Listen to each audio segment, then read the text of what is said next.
এই যে আগুনের বেষ্টনীর মধ্যে, আগুনের জেলখানার মধ্যে চতুর্দিক দিয়ে তাকে ঘেরাও করে রেখেছে এবং অগ্নিশিখা, দুজকের আগুনের শিখার মধ্যে সে শাস্তি ভোগ করতেছে।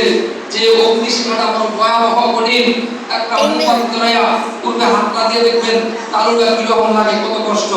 এরকম আগুনের শিখার মধ্যে এই যে বন্দী এবং শাস্তি অনন্ত কাল যন্ত্রণা। নাউযুবিল্লাহ। যারা ইজিপ্টকে রহমতুল্লাহ আলাইহি বলবে ইজিপ্টের লোকে তার হাসর হবে, কারণ যে যারা ভালোবাসবে তার সাথে তার হাসর হবে। যদি আল্লাহ রাসূল এর পক্ষে যুদ্ধ করতে পারেন নাই, যদি অনুতপ্ত অনুশোচনা হয়ে চোখের পানি ছাড়েন, তাহলে আল্লাহ রাসূল আপনাকে শাফায়াত করবে, আল্লাহ রাসূল কোন সুপারিশ করবে।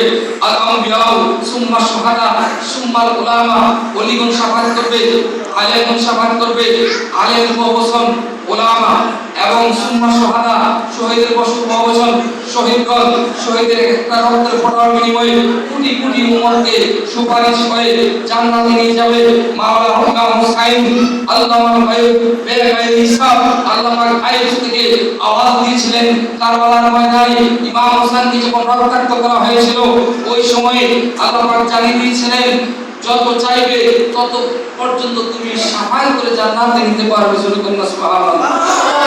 আল আম্বিয়া, নবীর বহুবচন আম্বিয়া, আমার নবীজি সর্বপ্রথম শাফায়াতকারী হবেন। ওয়াতিবাউ বিল জান্নাহ, আমার শাফায়াতে অন্যান্য নবীগণ শাফায়াত করতে পারবে।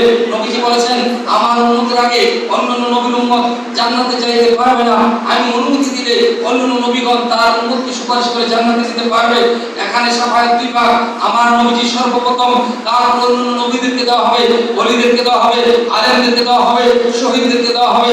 সেই শাফায়াতের বন্টনের মধ্যে থাকতে হলে আওলাদ রাসূলদের স্মরণে চোখের পানি নীরবে নিভৃতে ছাড়বেন, তাহলে নবীর শাফায়াত, শহীদদের শাফায়াত নসিব হবে। আল্লাহ পাক যেন আহলে সুন্নাত ওয়াল জামাতের মতাদর্শে জীবন প্রতিষ্ঠিত করার তৌফিক দান করে, নবীর প্রেমিক আহলে বাইতের প্রেমিক সৃষ্টি করে দেয়। সবাই বলি আমিন। আসসালামু আলাইকুম ওয়া রাহমাতুল্লাহি ওয়া বারাকাতুহু। যারা সুন্নাত পড়েন নাই, সাইরা কাবরা জমা